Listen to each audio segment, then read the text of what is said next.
The America's Democrats podcast, a project of 21st Century Democrats, is made possible by contributions from our listeners. Want to do more? Go to americasdemocrats.org and click Donate. And thank you for allowing us to be your voice. And if you enjoy the show, please share it with your friends on Facebook and Twitter, and leave us a review on your favorite podcast app. This is the America's Democrats podcast, the weekly podcast for stand-up Democrats. I'm your host, Jim Cuddy. This week, John Pouland on a new report showing big losses for Democrats in factory towns and why that matters. Glynda Carr on how to get more black women elected to office. Plus, Bill Press with billionaire philanthropist David Rubenstein on what it means to give back to our nation. Had enough of Fox News, the House Freedom Caucus, and Donald Trump? If you want the facts that you won't get from them or from the fake news sites of the alt-right, then stay tuned. Our sponsor, 21st Century Democrats, works hard to get everyday Democrats involved in returning our party to its roots and to success at the ballot box. Sit back and listen, then stand up and fight. And follow 21st Century Democrats on Facebook for all the latest progressive news. We're glad you can join us. John Pouland explains a study that details how the conventional political wisdom has completely missed the biggest electoral earthquake of the last decade, specifically highlighting how both Democratic and Republican parties have discounted and misjudged their appeals to voters in manufacturing-heavy working-class towns.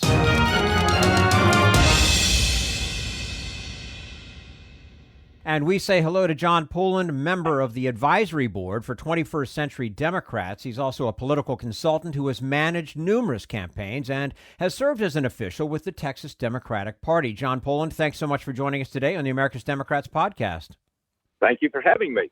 Absolutely, our pleasure. And American Family Voices and 21st Century Democrats just released a new report that seeks to understand Democratic losses in factory towns. For the purpose of this report, how do you define factory towns?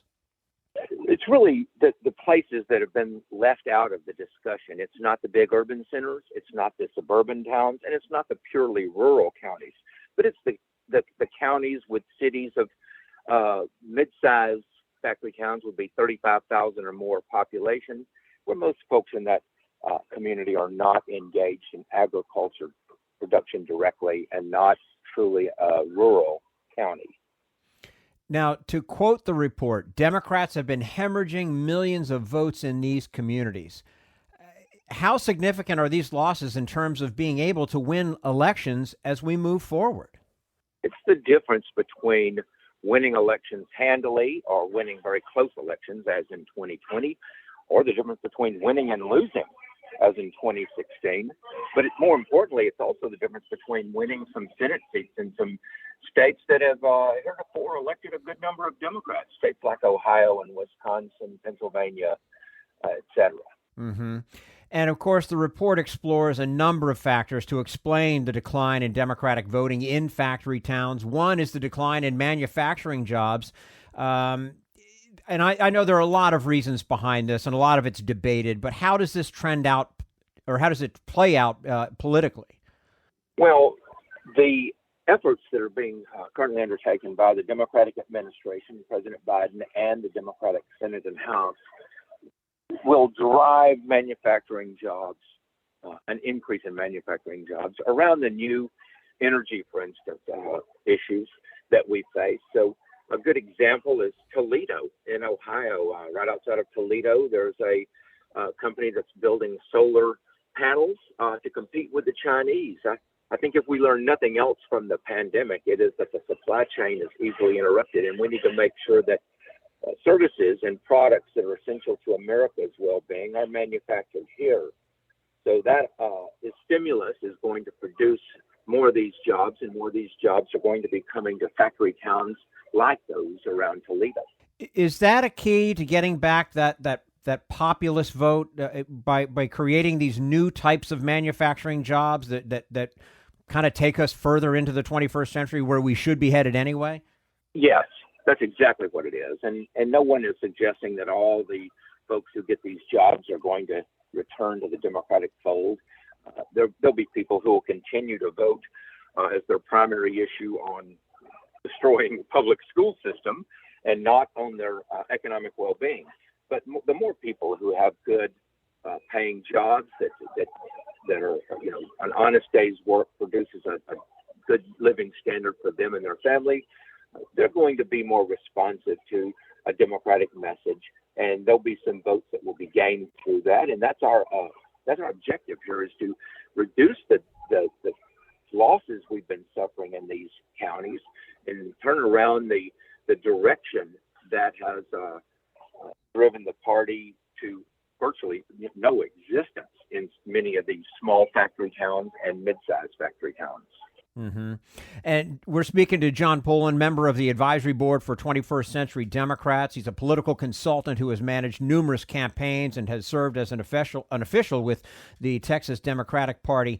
John, you also explored declining union rates, and this has been going on for many, many years now. What's the political impact when union jobs leave a community? Well, unions are not just the entity that's going to best represent workers in their fights for a fair and livable wage, but unions also provide information to their members that is outside the very narrow echo chamber that many of these smaller communities operate under, where the only source of information they get is between Fox News and maybe their employer. And if their employer is an active member of the U.S. Chamber, and that's essentially a Republican organization, and they're going to be parroting the Republican talking points on everything. We need to have a voice in these communities that represents the workers, and that gives another point of view. And we believe that the rise in union participation, union membership, will provide that type of an organization. In terms of political strategy, what should Democrats be doing to win over, or even, I'd say, win back factory town voters? Well, I think the first and foremost is showing up. We just haven't been present in most of these communities. These communities only hear from their employers and only hear from the Republican Party and only hear from the right-wing media echo chamber. Showing up is the first thing you've got to do. You're not going to make any progress until you do. So showing up, participating locally, organizing, putting out a message of hope and opportunity that these new jobs, manufacturing jobs, are going to be creating, and getting people to start talking about issues that are really focused on their economic well-being and their family's well-being and the future. Their children's future, their children's education, their children's ability to live and work in the community they were raised in, should they choose to do so. John Pouland, member of the Advisory Board for 21st Century Democrats, joining us today on the America's Democrats podcast. John, we appreciate your time with us today and would love to have you back again soon. Thank you. Love to join. Thank you. And this is the America's Democrats podcast, the weekly podcast for stand-up Democrats.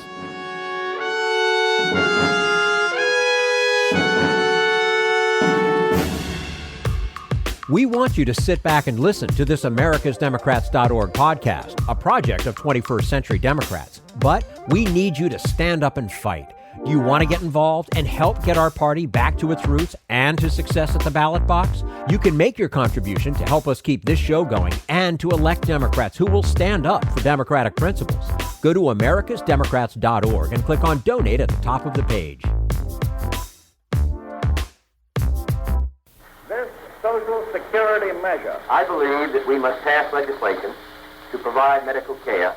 This is our tradition. When our grandparents came to America, it was the Democratic Party which said, welcome. It was the Democratic Party, the party of Roosevelt and Truman and Kennedy and others, who said that America belonged to all its people, not just a handful of the rich or a few giant corporations. That's why great leaders like FDR fought so hard for Social Security, and why JFK stood up to the insurance companies and their Republican allies to get Medicare. It's not just one thing, or one time, in one place. It's about a whole history of standing up to the Republicans and saying someone has to be on the side of regular working people in America, whether it's defending Social Security or just the way your loved ones are treated on the job. That's what the Democratic Party is all about. And that's why this message has been brought to you by the Democratic Party. Working people like you and me. Paid for by 21st Century Democrats. Not authorized by any candidate or candidates committee. This is the America's Democrats podcast, the weekly podcast for stand-up Democrats. Coming up next, what would it take to elect more black women into political office? But first, we turn to Jim Hightower, America's #1 populist, for his common sense commentary.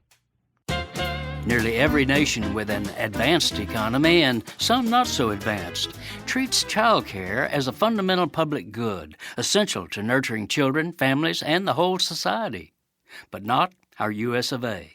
Indeed, our so-called leaders relegate millions of working parents and 21 million kids under 5 to the tender mercies of a for-profit market, with child care facilities ranging from impossibly expensive to helter-skelter unlicensed kiddie corrals. Embarrassingly, while right-wingers mindlessly salute the U.S. as exceptional, they fail to note that what's exceptional about our child care system is that it's such a shambles it can't even be called a system, much less caring. For the past decade, independent journalist and economic analyst Bryce Covert has documented the worsening social crisis caused by this abject failure of leadership. 2/3 of our pre-K kids have both parents in the workforce, meaning care outside the home is essential. 85% of the parents say that finding quality, affordable child care in their area is a problem somewhere between serious and impossible. Nationwide, the annual cost for a 4-year-old's daycare averages about $13,000. Despite millions of working families finding this essential service unaffordable or even unavailable, political leaders have ignored their plight. Child care aid reaches only 15% of qualified kids. Some callous governors even divert chunks of federal child care subsidies to their own political priorities, such as corporate welfare. In 2017, even before COVID-19 abruptly shut down thousands of care centers, 40% of America's children lived in child care deserts, zip codes with 0 programs or so few that 2/3 or more of the area's children are unable to get in. This is Jim Hightower saying, is this the best we can do for the future of our nation? If you'd like more of Jim Hightower's real populism, check out the Hightower Lowdown. Jim's monthly newsletter gives you the real lowdown on which corporations, by name, are doing what to the middle class, our environment, and our democracy.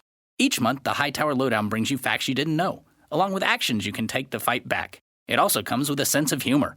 Hightower believes we can fight the gods and still have fun. Plus, get this, it's cheap. Only $15 brings you 12 issues a year. For real populism, go to hightowerlowdown.org.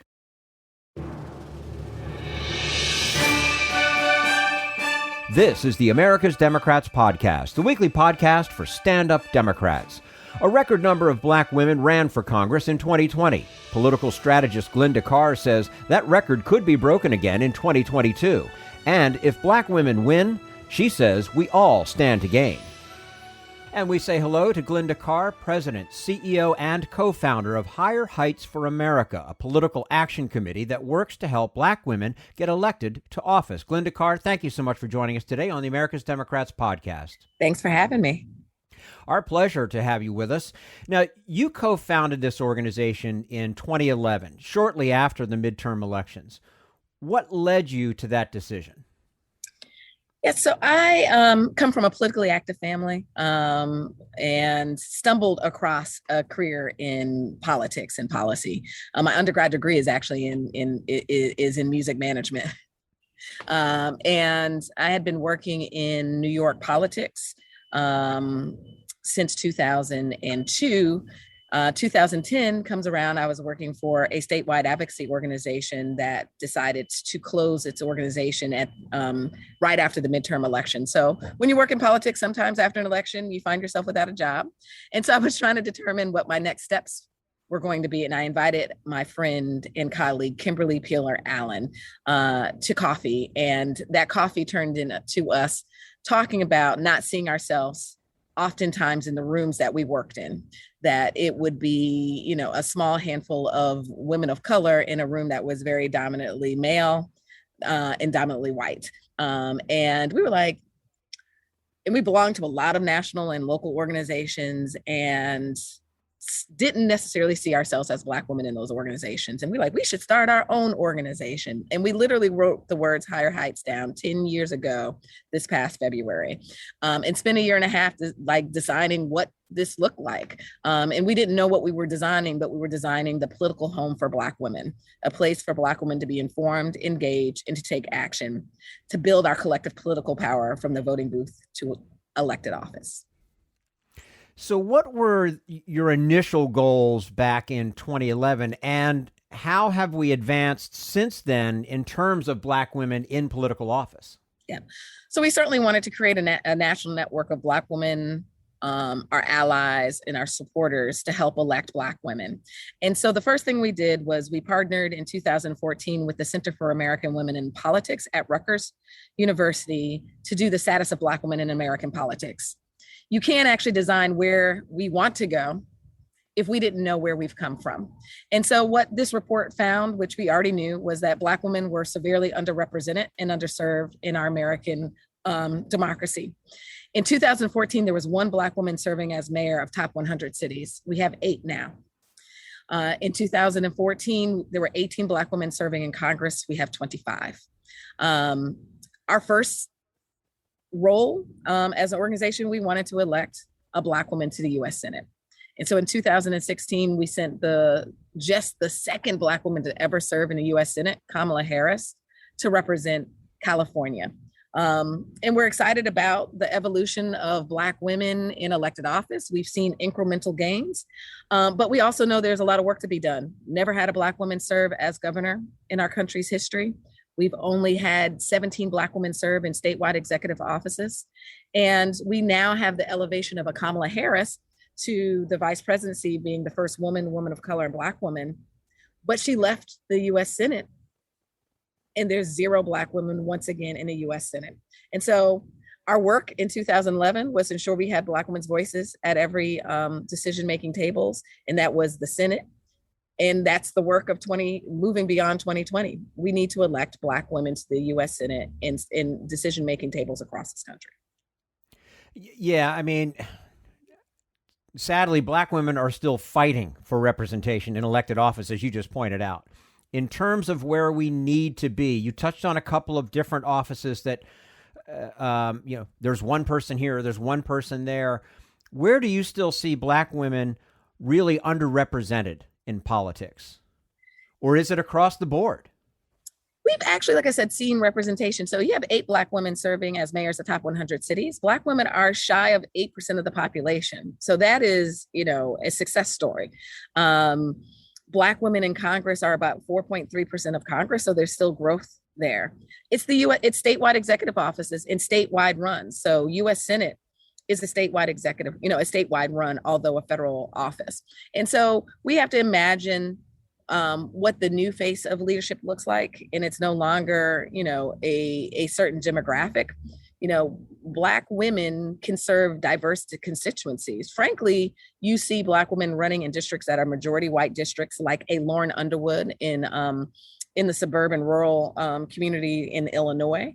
And so you will see that in 2022, we are already on pace to have another record number of Black women running for office. Certainly for statewide executive office. There are 3 Black women already declared running for governors this year in South Carolina, Massachusetts, and Iowa. So that's all across the map. And obviously there's speculation of a Stacey Abrams run in Georgia. And there's discussion about, does New York State Attorney General Letitia Tish James decide to run for governor for New York? And so I think you're going to see that trend. And these are women that are leading at the highest level. They are already elected leaders in the state legislatures. They are academics. They are business leaders. They are attorney generals. And so it's about the natural progression of Black women's political leadership career. Mm-hmm. For those Black women who decide to run for office, what kind of obstacles are they likely to face? So the research with the Center for American Women in Politics points to barriers that exist for women of color, and particularly Black women. It is still fundraising, early fundraising. Our elections, regardless of party, are some of the most expensive races we've ever seen. Each cycle we go, it's more money being spent. I mean, these are, they're running these campaigns are corporate multi-million-dollar corporations. There is a discussion around navigating the political process. We still hear from women thinking about running for office, like how do you navigate the political nuances? And those nuances are, can I get early institutional support? That's party support or support from organizations that endorsing candidates. We've seen over the years, institutions endorsing and supporting Black women earlier, but historically, you will see that many of the Black women that are serving in these bodies ran without institutional support, and then is elected and are some of the best and uniquely positioned women to serve in those elected bodies. And finally, it's this discussion around electability. So there is no political definition of electability. It is coded words that you often hear you only hear people talking about electability for women of color, and Black women. I don't think you've had a conversation going, this man is not electable. And so it is definitely a coded word that we have a lot of work to do in regards to changing the definition and the face of what leadership looks like. And that leadership is younger, that leadership is more diverse, that leadership comes from different lived experiences. Mm-hmm. We're speaking to Glynda Carr, President, CEO, and co-founder of Higher Heights for America. It's a political action committee that works to help Black women get elected to office. Glynda, what did it take? What does it continue to take to overcome the obstacles? What's the hard work that goes into getting Black women elected? It is creating the environment for Black women to run, win, and lead. And so that's culture shift. That's a lot of our work, is shifting the minds of women so they know that they are equally ready to run, win, and lead. It is changing the dynamic of, we call the chattering class. So the thought leaders, the pundits, media, donors around, creating a narrative around Black women running and serving. It is certainly access to funding. So if you're listening to this, if you've never supported a candidate, open up your wallet and pocketbook. And if you see a candidate that inspires you in your community or across this country, if you can only send $2 or $1,000, that is how we change who's representing us and who inspires us. So I recommend that if you are thinking about running for office or know a Black woman who would be great to run for office, we need to ask women and Black women to step off the sidelines, as we say in the spirit of Shirley Chisholm. She once said, "You don't make progress whimpering and complaining on the sidelines. You make progress by implementing ideas." And so we need to encourage women to run for office and then financially support them but also support them with your volunteer hours and resources. Is there any outreach to younger women, college, even high school? Yeah, over the last several election cycles, we've seen the diversity in the number of the types of backgrounds of women running, and age is one of them. We have, the women running in Congress are some of the young, like Lauren Underwood was the youngest Black woman ever to serve in Congress at 33. We see young professionals running on the local level. We partner with Ignite, which is an organization that exclusively supports young women, high school and college age women, to prepare them for public service and potential elected leadership. And that can start with running for student government, right? You'll hear many of our elected women talk about their early campaigns, and those early campaigns were running, for school elections. Now, of course, electing Black women is necessary to achieving the kind of representative democracy we pride ourselves on. What do we miss out on when Black women aren't at the table?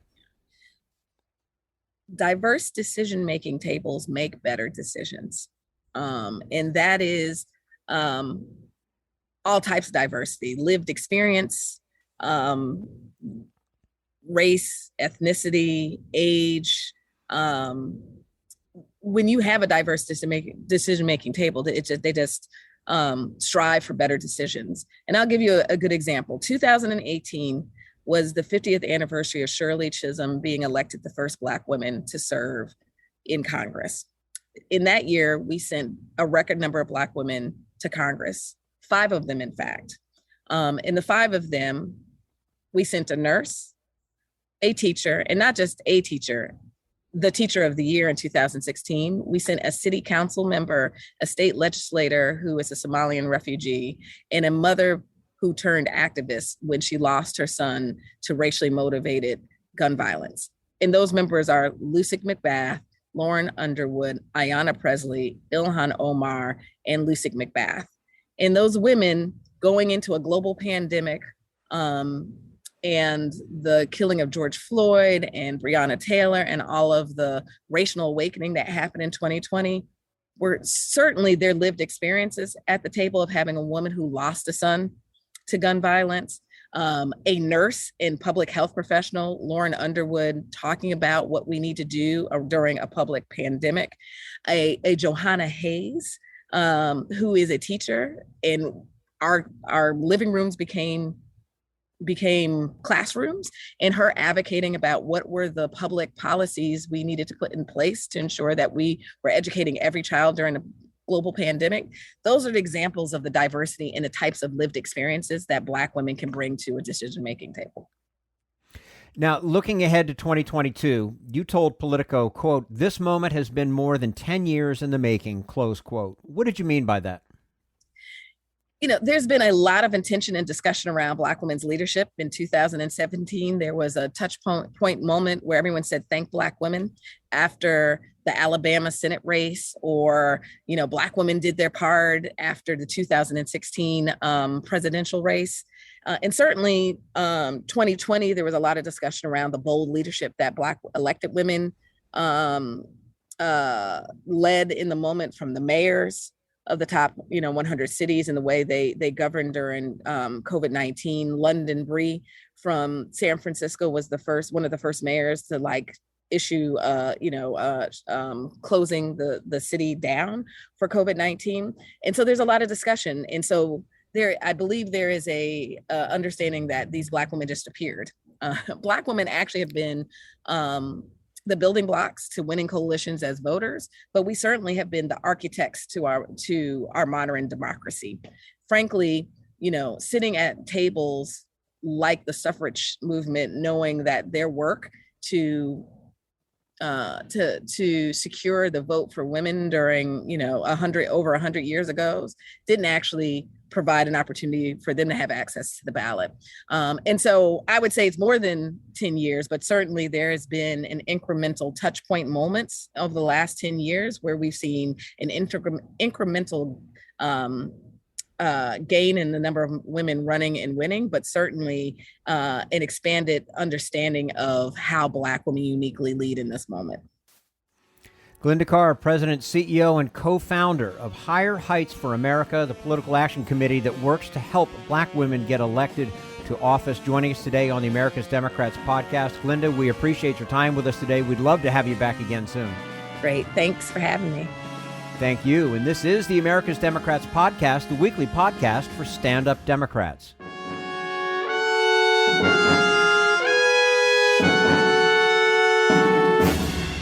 We want you to sit back and listen, but we need you to stand up and fight.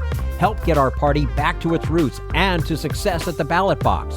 Make your contribution to keep the AmericasDemocrats.org podcast, a project of 21st Century Democrats, on the air, and help elect stand-up Democrats.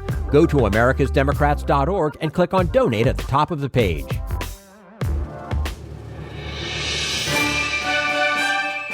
This is the America's Democrats podcast, the weekly podcast for stand-up Democrats. And now Bill Press talks with billionaire David Rubenstein on the limits and possibilities of philanthropy. We've never had a billionaire. So first. A billion isn't what it used to be. But, I would say, you have people worth $200 billion, so, it isn't what it used to be. And it's I'm giving it all away anyway, so I'm going to be dead when I'll have no money. What?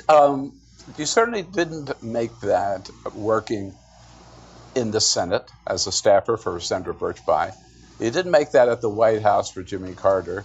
Where did you climb the ladder to that height? Well, to be honest, as some of you may know, I came from very modest circumstances in Baltimore. My father and mother did not graduate from college or high school. My father worked in the post office. And it's actually a great way to grow up, because if you know you've got to make it on your own, you probably are more driven. So I am more driven probably than my children are driven, because they've grown up in a wealthier setting, though they are reasonably driven.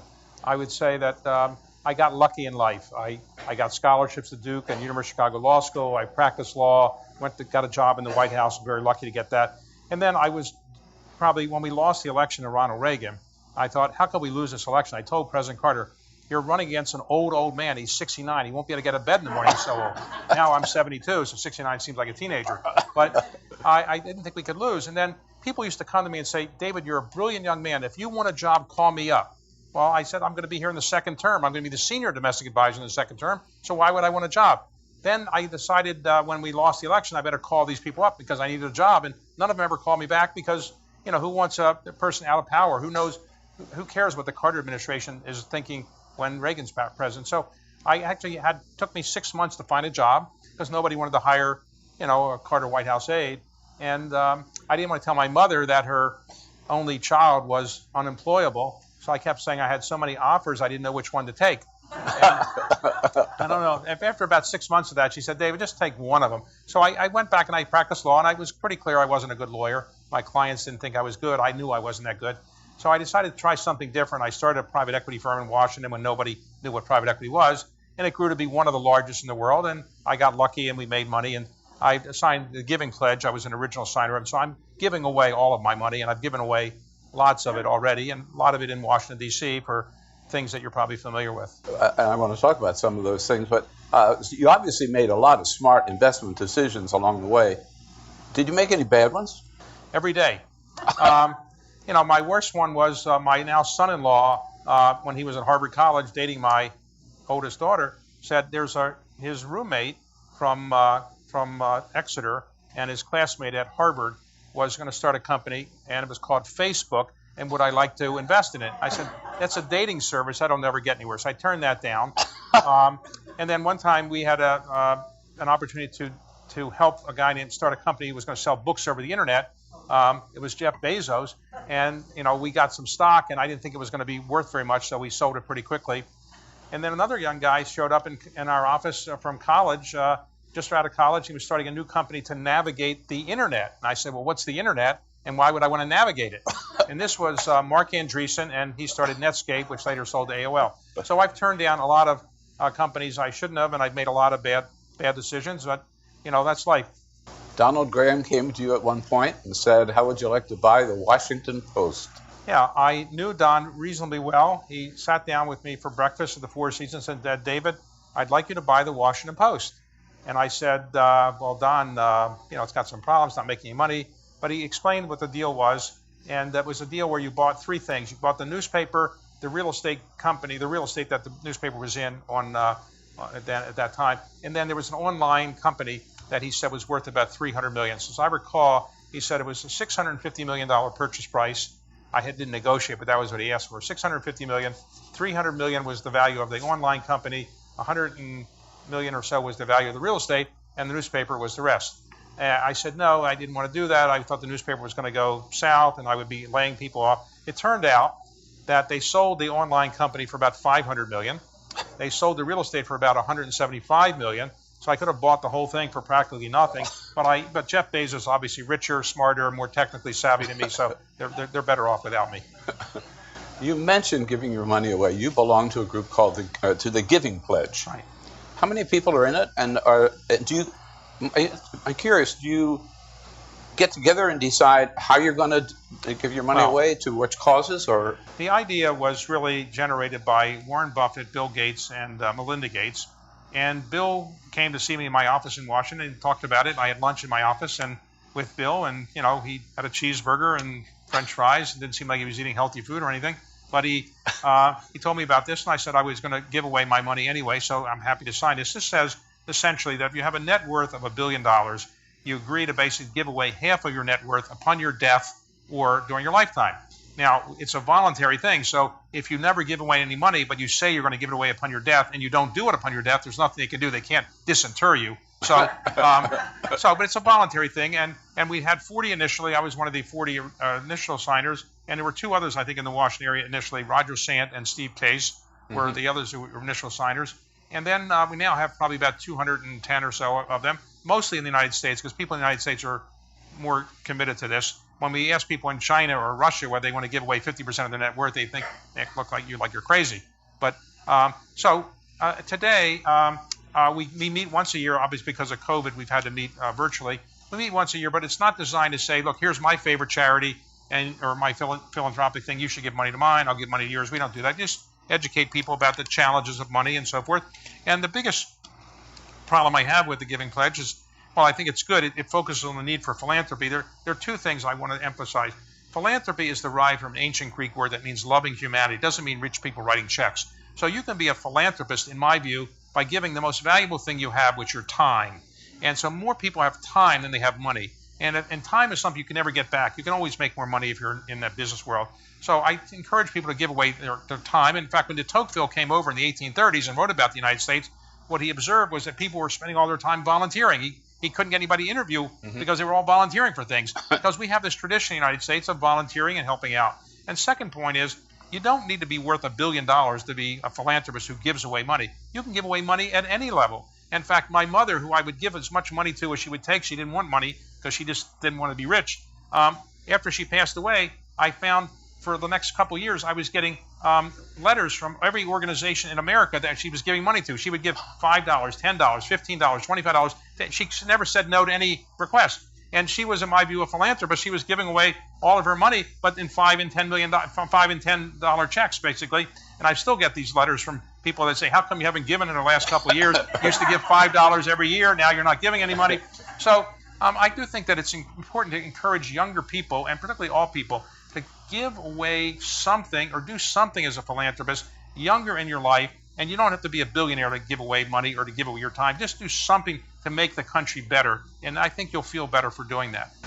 It's in your genes. Well, I think it's part of our genes in our country, because we are a country that's the most philanthropic in the world.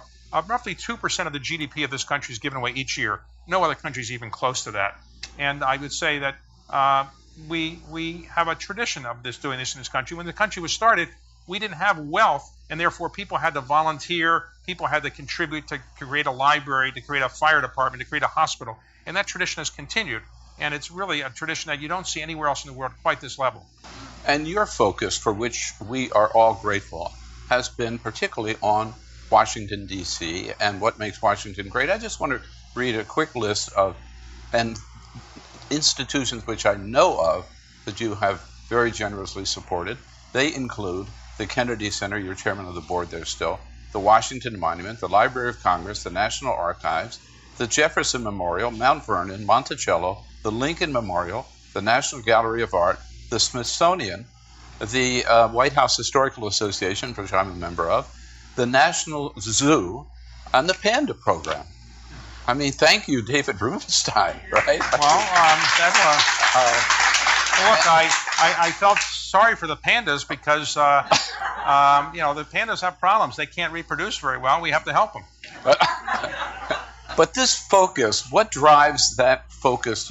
I heard you this morning, you referred to it as patriotic philanthropy. Well, I called it that because what I meant by it is not to say that other philanthropy isn't patriotic, but I was trying to use that phrase to connote giving back in a way that reminds people of the history and heritage of our country, the good and the bad. So, for example, I put up the money to redo the Arlington Memorial, or Arlington House at the top of Arlington Cemetery. It's officially called the Custis Lee Mansion, the official national monument to Robert E. Lee. I tried to get them to change that, just call it Arlington House. But I wanted to have that done because I wanted people to see not how Robert E. Lee lived, but how slaves lived in those days, because we rebuilt the slave quarters there. And also to show people that despite the bad things in some of our history, we should learn it. We can't just erase our history. We should learn more about it. And the challenge is really this. Right now, we don't teach history and civics very much in our courses that much. And as a result, people don't know that much about our history and our civics. A very famous Harvard philosopher once said, those people that don't remember history are condemned to relive it. and therefore we're going to make our mistakes over and over again. And the theory of the representative democracy is if you have an informed citizenry, you can have a good democracy. If you don't have an informed citizenry, you're not going to have a good democracy. So, for example, a naturalized American citizen has to take a citizenship test. You have to be here in this country for 5 years. It's changed over the years. Initially, when the country first started, anybody could show up. There were no passports, no visas, anybody could show up. But then when people who were not Western Europeans started showing up, Eastern Europeans, people were Jewish, Asians started showing up, we put some laws in that constrain that, and it became more difficult to get into this country. Now it's a little bit easier than it was in the 1920s and 30s. But the point is that if you come in this country after 5 years as a citizen, as a resident, you take a citizenship test. There are 100 potential questions. You're asked 10 of the 100 potential, and you have to get 6 right.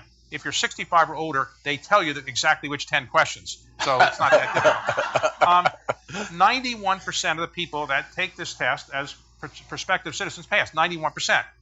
The same test was given what was then called the Woodrow Wilson Fellowship Foundation to 22 million Americans. And those 22 million Americans all were native born in all 50 states, and only one state, Vermont, could a majority of citizens pass the basic citizenship test. And the test includes things like, what are the 3 branches of our government? Who's the first president of the United States? So we don't really know that much, and my theory is by reminding people of the history and heritage, it's a good thing. Now, how am I doing that? Well, this is the main point I've finished with. We know what's in the Declaration of Independence. We know what's in the Magna Carta. We know who George Washington is. We know what his house looked like. Why do we have to keep these official monuments to them? Why do we have to restore their houses? Why do we have to preserve the documents? Because it turns out that the human brain still learns more when you see something that's official, that is authentic. So if I said, here's the words of the Declaration of Independence, you can look it up online. It's not the same experience as if you go to the archives and you see the original copy. You're more likely before you go there to study it. When you're there, you're going to learn about it, and afterwards, you're going to talk about it and learn more. So that's why we should preserve these things, so maybe it'll help us learn more about our history, and if we learn more about our history, maybe we'll have a better country. And jumping into the book for a second, this is something you talked about with Justice Sonia Sotomayor. Yes. It's a passion for her that, again, civics isn't taught in most schools, high schools. Justice O'Connor, when she retired to take care of her husband who had Alzheimer's, and she also spent some time, because she'd sensed this when she was a justice, that we don't teach civics very much anymore. So she joined and really kind of breathed new life into an organization called iCivics, which is designed to educate young children through the use of video games and so forth about civics. And Justice Sotomayor, when Justice O'Connor couldn't do that any longer, she has Alzheimer's now herself, the Justice Sotomayor basically went on the board of iCivics, and I've supported that organization as well. And it's a very good organization, and Justice Sotomayor and I talked about the importance of civics and civic education in the book. Right. She, as I recall from your interview, where she says that we all have a patriotic duty to learn about our government and then to participate and get involved. Yes, I think so. I mean, look, what's the theory of our country's democracy? It's that you're going to be involved. You're going to be involved by voting or other kinds of things. And I think it's very important that we vote. Unfortunately, many people don't vote. In the last presidential election, 62% of the eligible voters voted. In most presidential elections, it's not higher than 55%. In non-presidential elections, it's way below 50%. And sometimes you get people voting less than 10% in some primaries in local elections. So I think it's important that you vote, because if you don't vote, you have very little ability to affect the outcome. People do believe that voting makes a difference, and it does make a difference. As we've seen, a few votes here and there could make a big difference. In the last election, 55,000 votes, had they been different in 4 different states, Donald Trump would have been reelected. I remember when I was covering the White House, when President Obama was in the White House, someone asked him what he thought what the most important problem facing the country was, and he said income inequality. Breaking news this week: the president of China said he was adopting a new program to create what he called common prosperity in China, to get everybody, not everybody on the same level, but to reduce the gap. Do you see that as a serious problem facing the country, and what can we do about it? I'd say it's one of the biggest problems this country has, is income inequality. But there are two things, they're twins. Income inequality means that the gap between the upper and the lower is getting bigger and bigger. That's a big problem, and it's gotten worse because of COVID. because people that aren't educated, people that often work with their hands, they were laid off. Many of them couldn't get the kind of financial aid they needed. And the result is that many of them have fallen further and further behind, particularly young people and children who aren't in school for the last year or so. They had to deal things with remotely. In some cases, they don't have broadband. In some cases, they don't have internet access. In some cases, they don't have computers. So they really fell behind. But the twin of that is social mobility. Now, I believed as a young boy growing up in a modest income family that the American dream really existed and I could work hard and get to the top. Many people don't believe that anymore, and particularly people born in this country. The American dream, ironically, is something that people from overseas believe more, and they come here for that reason. There are 46 million people in this country who have immigrated. They didn't come here because they thought there was no American dream. They thought if they came here, they have a great chance to do better than they are in their own country. And now many people born in this country, particularly African Americans or Latinos, do not think that they have a chance to rise to the top because there is a lack of social mobility. There are a lot of other endemic problems. Let me just cite one of them I talked about this morning. Right now, 14% of the people in this country, adults, are functionally illiterate. They can't read past the 4th grade level. If you can't read past the 4th grade level, you have no chance of really rising up in society. 67% of the people in our juvenile delinquency system are more or less functionally illiterate, and about 80% of the people in our federal prison system are functionally illiterate. If you can't read, you have no chance of solving this problem. So we've got to do much more to get people to learn how to read. One final question before we get into some of the interviews in the book. The United States, the Treasury Department, released a report showing that the top 1% of Americans legally evade $163 billion a year in taxes. Should wealthy Americans pay a higher rate of taxes than they're paying today? Well, I think they probably should, and they probably will as a result of the legislation that's going to go through.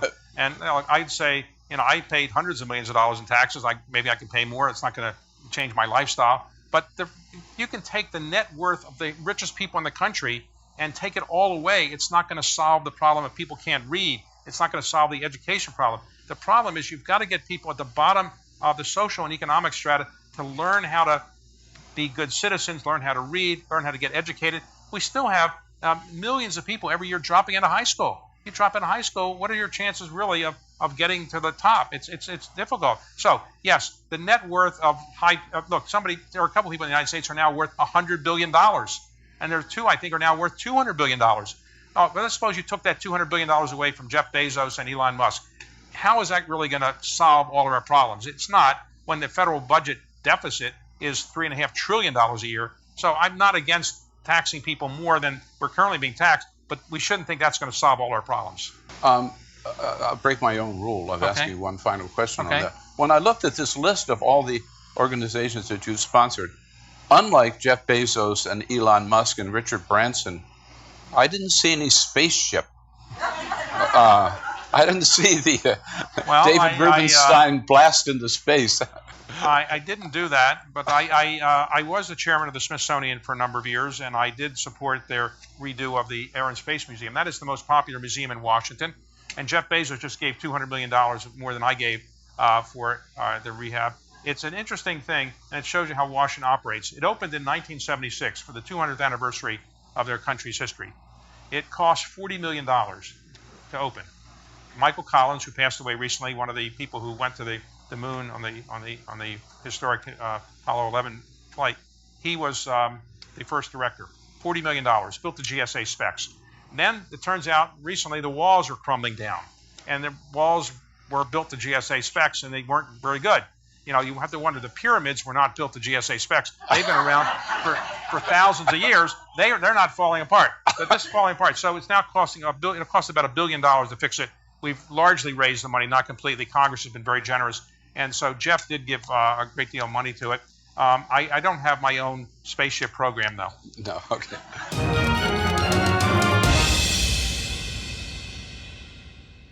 Bill Press with billionaire philanthropist David Rubenstein. If you'd like to hear the entire episode, visit BillPressPods.com. And that's all for the America's Democrats podcast. Thank you to all who made today's show possible. John Pouland, Glynda Carr, and the entire Bill Press team. And thank you for listening. If you liked what you heard, please get involved in our efforts to keep this show going and to elect Democrats who are bringing the party back to its roots. Go to americasdemocrats.org and click on Donate at the top of the page. And be sure to find 21st Century Democrats on Facebook and Twitter, and leave us a review on your favorite podcast app. For the America's Democrats podcast, I'm your host, Jim Cuddy. We want you to sit back and listen, but we need you to stand up and fight. Join us. Support the americasdemocrats.org podcast, a project of 21st Century Democrats, and help elect Democrats who will stand up for democratic principles with your contribution today. Go to americasdemocrats.org and click on Donate at the top of the page.